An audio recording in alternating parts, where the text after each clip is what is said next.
Dans cette nouvelle vidéo, je vais te partager le principe qui change absolument tout. Le principe pour apprendre beaucoup plus efficacement, être beaucoup plus productif lors de ces sessions d'apprentissage. Et le but, c'est tout simplement pouvoir apprendre, même si aujourd'hui, tu penses avoir un emploi du temps surchargé, même si aujourd'hui, tu ne penses plus avoir assez de temps disponible à mettre à contribution de l'apprentissage. Bref, le but de cette vidéo, c'est de te partager un principe tout simple qui va te permettre, je l'espère, te permettre de prendre conscience de certains problèmes qui sont courants lors de l'apprentissage et surtout pouvoir éviter ce problème pour apprendre beaucoup plus efficacement et beaucoup moins longtemps. C'est-à-dire que chaque fois que tu apprennes quelque chose, tu es certain de mettre un maximum de chances de ton côté pour avoir un maximum de résultats et donc diminuer le temps nécessaire à l'apprentissage. Alors pourquoi j'ai décidé de tourner cette vidéo? Parce que je me suis rendu compte que le manque de temps est un problème qui est bien réel. C'est-à-dire qu'aujourd'hui, il y a plusieurs barrières, frontières, choses qui freinent l'apprentissage, mais une des grandes barrières, au-delà des techniques de mémorisation, de tout ça, c'est que bien souvent, il est de plus en plus difficile de trouver le temps d'apprendre et de trouver l'énergie suffisante pour apprendre. Et c'est pourquoi, finalement, ces deux choses font que rapidement, on peut facilement abandonner ces apprentissages ou tout simplement on peut avoir peur de se lancer dans un nouvel apprentissage parce qu'on pense ne pas avoir assez de temps disponible ou tout simplement ne pas avoir assez d'énergie disponible à mettre à contribution de cet apprentissage. Donc voilà, le but ici, tout d'abord, je vais te partager les erreurs communes qu'on entend, les méthodes bien souvent qu'on entend de productivité et pourquoi elles donnent finalement très peu de résultats. Et par la suite, je vais te dévoiler ce principe qui, je l'espère, va t'aider grandement à être beaucoup plus productif, beaucoup plus efficace dans tes apprentissages. Alors tu pourras par la suite appliquer ce grand principe à n'importe quel apprentissage parce que le principe que je vais te partager dans cette vidéo, il est absolument universel. Donc il pourra s'adapter si tu es en train de suivre une formation professionnelle, si tu es à l'université, si tu vas apprendre un langage de programmation, tu vas apprendre une langue étrangère, tu vas apprendre un sport, n'importe quoi, tu pourras adapter tout ça directement à tes apprentissages. Et pas que, tu pourras même adapter ça à ton travail pour être beaucoup plus efficace lors de tes sessions de travail ou bref, d'être beaucoup plus productif d'une manière beaucoup plus générale. T'es prêt? Alors c'est parti. Alors le problème, c'est que la plupart des méthodes de productivité sont basées sur la même philosophie. Et c'est quoi cette même philosophie? C'est la philosophie du hustling, c'est-à-dire tout simplement la philosophie de se forcer toujours plus en espérant que plus on va se forcer, plus on va sacrifier les choses de notre vie sociale, les choses qui sont importantes pour nous et mettre ça à contribution de l'apprentissage, plus on aura de résultats. Malheureusement, ça ne fonctionne pas comme ça. Parce que le problème, c'est que si on se force à apprendre, plus on va se forcer à apprendre, plus on va subir nos apprentissages. Et quand on subit quelque chose, par définition, on ne prend pas vraiment de plaisir à apprendre. C'est pourquoi un des grands dangers à se forcer tout le temps, c'est de se dégoûter à tout jamais de l'apprentissage ou tout simplement de ne pas prendre plaisir à apprendre. Et si on ne prend pas plaisir à apprendre, et tout simplement on risque d'oublier très rapidement ce qu'on apprend et tout simplement perdre très rapidement sa motivation. Mais c'est pas ça le pire. Le problème avec le fait de se forcer, le problème avec le fait de sacrifier les choses qui sont importantes pour nous pour dégager du temps libre qu'on va mettre ensuite à la contribution de l'apprentissage, le problème avec tout ça, c'est que ça ne se base pas finalement sur comment l'être humain traite l'information, sur comment l'être humain fonctionne. Nous sommes des êtres biologiques. Nous avons des contraintes biologiques internes et externes. Nous avons des activités. Nous avons un travail. Voilà, nous sommes étudiants. On peut avoir une famille, des hobbies, des projets parallèles. Et finalement, si on ne prend pas tout ça en compte lors de nos apprentissages, on peut rapidement rentrer encore une fois dans cette méthodologie de se forcer toujours plus pour apprendre plus.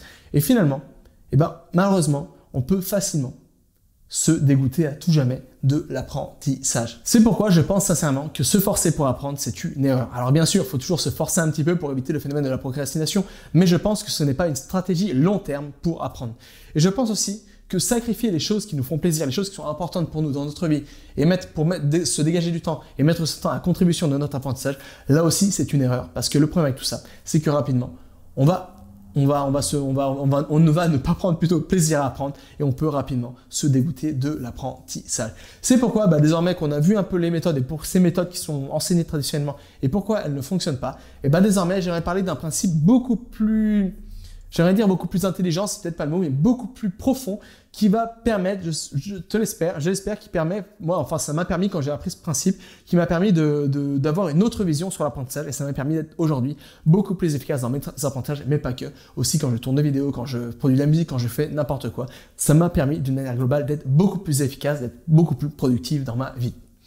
Et ce principe, C'est le principe du travail superficiel ou le travail intense. Donc c'est quoi exactement l'apprentissage superficiel et c'est quoi exactement l'apprentissage intense? Ça part tout simplement, j'ai découvert ces termes tout simplement dans le livre de Cal Newport qui s'appelle Deep Work. Et tout simplement, il partage ici un des problèmes majeurs qu'il a rencontré dans son travail de chercheur, etc., de scientifique et aussi d'enseignant, etc. Et pourquoi finalement ça a fait perdre du temps. Ce problème, d'une manière globale, entraîne une perte de temps chez beaucoup d'apprenants. Alors, le travail superficiel et le travail intense, c'est quoi ces deux choses? Le travail superficiel, malheureusement, c'est le travail, l'apprentissage qui est le plus courant, qu'on voit le plus courant, parce que c'est l'apprentissage qui est un peu enseigné, inculqué par défaut. C'est quoi l'apprentissage superficiel? On pourrait résumer comme ça. C'est tout simplement un apprentissage qui est tourné vers l'ego, vers le fait de se donner bonne conscience quand on apprend, plutôt que vers les résultats. Je vais te donner un exemple pour que ça soit beaucoup plus parlant. Par exemple, on va dire que par exemple, toi, tu veux te lancer, je sais pas, peut-être dans l'Hindy. Tu vas apprendre l'Hindy comme je suis en train de le faire en ce moment. Et finalement, tu vas te dire que pour apprendre l'Hindy, tu vas collectionner les manuels de grammaire. Tu vas collectionner les bouquins sur l'Hindy. Tu vas essayer toutes les applications possibles. Tu vas suivre 15 podcasts différents, 15 chaînes YouTube. Bref, tu vas, d'une manière générale comme ça, tu vas accumuler toutes les ressources pour apprendre. Pourquoi?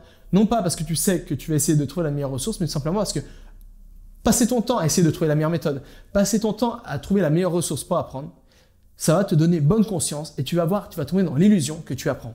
Mais c'est pas comme ça que tu auras des résultats. Ce n'est pas en collectionnant tous les livres sur l'Hindy du monde entier que tu auras des résultats. Comment tu auras des résultats? C'est tout simplement en ouvrant un bouquin et en commençant d'essayer de parler, d'apprendre la langue. Et c'est comme ça que tu auras beaucoup plus de résultats. Donc voilà, le travail superficiel, l'apprentissage superficiel, c'est un travail qui est tourné vers l'ego, vers le fait de se donner bonne conscience plutôt que vers les résultats. Un autre exemple, bien souvent, on voit bien souvent le travail plutôt superficiel dans les grandes entreprises. Tu sais, bien souvent, dans les corporations, etc., c'est que bien souvent, on a un emploi du temps, on va se dire, voilà, je dois travailler de 8h du matin à 5h du soir à 17h avec une pause 1 heure à 1h30 entre midi et 2, de midi à 1h30, pardon. Et du coup, finalement, on va se dire que peut-être des jours, ça va pas être suffisant.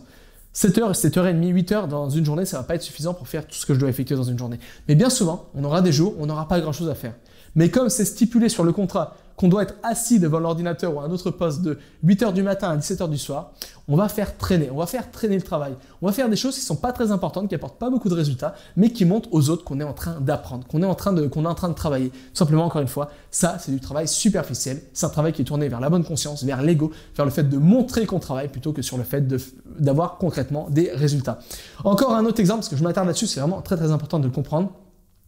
On voit beaucoup ce problème à l'université, par exemple, les étudiants quand ils prennent des notes. Ils vont prendre des notes, essayer de noter tout ce que le prof dit. Mais ils savent très bien qu'au fond d'eux, après ils se retrouvent avec un tas de feuilles doubles comme ça, mais sur ce tas de feuilles doubles, il y a peut-être, je sais pas, 20% des informations qui vont être utiles et pertinentes pour avoir les examens, ou tout simplement par la suite pour pouvoir mettre ses connaissances à contribution dans la vie réelle, mettre tout ça en pratique directement dans la vie réelle. Mais parce que ça fait pas bien finalement de ne pas prendre de notes. On risque de se faire réprimander. On voit les autres autour de nous qui prennent des notes. On va se dire, faut que je prenne des notes aussi, autrement je vais passer pour un peu le feignant de la classe. Et c'est pourquoi on va se forcer à faire ça, non pas pour avoir des résultats, parce qu'on sait qu'on n'a pas besoin de toutes ces informations, mais tout simplement pour montrer aux autres qu'on travaille et se donner bonne conscience qu'on travaille. Donc voilà, c'est ça le travail et l'apprentissage superficiel. Tu as un autre type de travail, un autre type d'apprentissage qui donne beaucoup plus de résultats. Et c'est ce qu'on pourrait appeler tout simplement le travail intense ou tout simplement l'apprentissage intense. Alors c'est quoi? C'est exactement le contraire de l'apprentissage superficiel. L'apprentissage intense, c'est un travail qui est tourné vers les résultats. Le but de chaque chose qu'on fait dans un travail, dans un apprentissage intense, ça n'a qu'un seul but, c'est avoir un résultat par rapport à ce qu'on fait à un moment T. Bref, d'un côté, tu as l'apprentissage superficiel, qui est tourné vers l'ego, vers le fait de se donner bonne conscience. Et de l'autre, tu as le travail intense, c'est le fait que dès qu'on fasse quelque chose, on choisit cette tâche spécifique parce qu'on sait que cette tâche va nous apporter des résultats. Ça pourrait être, pour reprendre notre exemple, plutôt que de passer de 8h du matin à 17h du soir à faire des tableaux Excel, n'importe quoi dans une entreprise, on sait exactement qu'il y a des choses qui sont pertinentes, qui vont nous permettre d'avoir rapidement des résultats. On pourrait par exemple automatiser le tableau Excel. On pourrait apprendre des formules pour aller beaucoup plus vite dans le tableau Excel. Mais on sait que si on fait ça finalement, on pourra faire notre travail en 1 heure maximum. Alors que là, on est payé pour rester 8 heures, donc on ne va pas faire ça. Alors que si tu faisais le travail intense, tu penserais différemment. Tu serais là, il faut que je trouve un système pour automatiser mon tableau Excel. Il faut que je trouve une formule qui va me permettre de travailler beaucoup plus efficacement.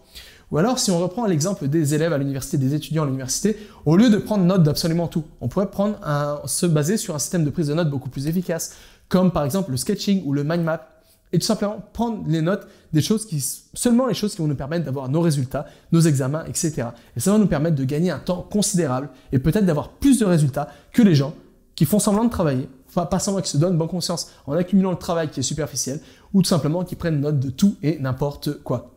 Donc voilà, ces deux principes sont primordiaux. C'est vraiment quelque chose qui est vraiment important à comprendre parce que ça change, enfin du moins, moi ça m'a changé la façon dont je voyais le travail et la façon dont tout simplement j'apprenais et je travaillais.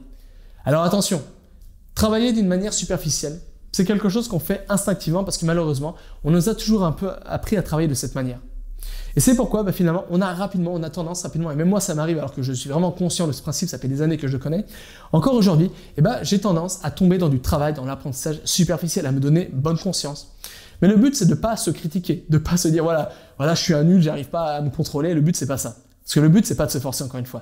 Le but, c'est tout simplement, le jour où on est en train de faire une activité X ou Y, le jour où on est en train d'apprendre une langue étrangère, le jour où on est en train d'apprendre un langage de programmation, le jour où on est en train de faire une activité X ou Y, tout simplement, on va se rendre compte, si on se rend compte qu'on est en train de perdre son temps dans le travail superficiel, il faut tout simplement se poser la question, est-ce que ce travail, est-ce que cette activité va me permettre d'avoir des résultats? Et si ce n'est pas le cas, essayez de penser comment je pourrais faire, quelles sont les activités au contraire qui me permettront d'avoir beaucoup plus de résultats. Donc voilà, tu peux essayer de faire exactement la même chose chez toi. Dès que tu es lors d'un apprentissage ou d'un travail, et finalement tu te rends compte que finalement tu perds du temps, tu t'es distrait, tu n'es pas très efficace dans ton travail, pose-toi simplement la question, est-ce que la tâche que je suis en train d'effectuer maintenant, elle va me permettre d'avoir des résultats? Si oui, tu continues cette tâche, sinon il faut tout simplement essayer de cerner une tâche qui va te permettre d'avoir beaucoup plus de résultats. Donc voilà, c'est très très important de faire la distinction entre le travail et l'apprentissage superficiel et le travail et l'apprentissage intense parce que ça peut changer définitivement la façon dont on travaille, dont on apprend. Et ça peut permettre surtout de travailler beaucoup moins, mais d'avoir autant de résultats, voire plus de résultats que les gens qui travaillent de manière superficielle, qui apprennent d'une manière superficielle. Alors si tu veux aller encore plus loin, peut-être que maintenant tu te poses des questions. Tu te dis, mais comment faire concrètement pour travailler, être certain qu'à chaque fois que j'apprenne quelque chose, dès que je travaille, je me situe dans un travail, dans un apprentissage intense plutôt qu'un travail superficiel. Comment faire pour booster mon niveau de concentration? Comment faire pour être certain de ne pas procrastiner ce que j'apprends? Comment faire pour respecter mon rythme biologique, pour apprendre même si je suis fatigué, etc. Comment faire, bref, pour mettre toutes les chances de mon côté pour apprendre beaucoup plus efficacement, même si aujourd'hui j'ai un emploi du temps surchargé. Alors ça serait beaucoup trop long de répondre à ces questions à travers une vidéo YouTube. C'est pourquoi je réponds à toutes ces questions dans une nouvelle formation et aussi à bien d'autres questions dans l'information que j'ai intitulée « Méthode de productivité pour apprenants débordés ». Dans cette formation, je te partage mes recettes, les choses que j'ai découvertes et les choses qui, selon moi, fonctionnent le mieux pour être beaucoup plus productif et efficace dans ces apprentissages. Et le but, vraiment, je te partage ces 7 recettes. Et le but, c'est que tu puisses facilement mettre tout ça, adapter tout ça à tes propres contraintes, à tes apprentissages pour que tu puisses aujourd'hui apprendre chaque jour. Et je le dis bien chaque jour, même si aujourd'hui tu as un emploi du temps surchargé, sans sacrifier ta vie sociale, sans sacrifier les activités qui te tiennent à cœur, mais plutôt essayer de te dégager du temps libre et mettre ce temps libre à contribution naturellement de tes apprentissages pour pouvoir apprendre naturellement, pour pouvoir continuer à prendre plaisir à apprendre, pour pouvoir apprendre tout simplement, même avec un emploi du temps surchargé, sans jamais te forcer ou sans sacrifier les activités que tu aimes. Et tout ça est disponible et pour ça, il te suffit de cliquer dans le premier lien se trouvant dans sous cette vidéo. Donc voilà, moi je te laisse prendre le temps de prendre connaissance de la page de présentation de cette formation et jusqu'à là, n'oublie pas, tout est possible, accès à apprendre.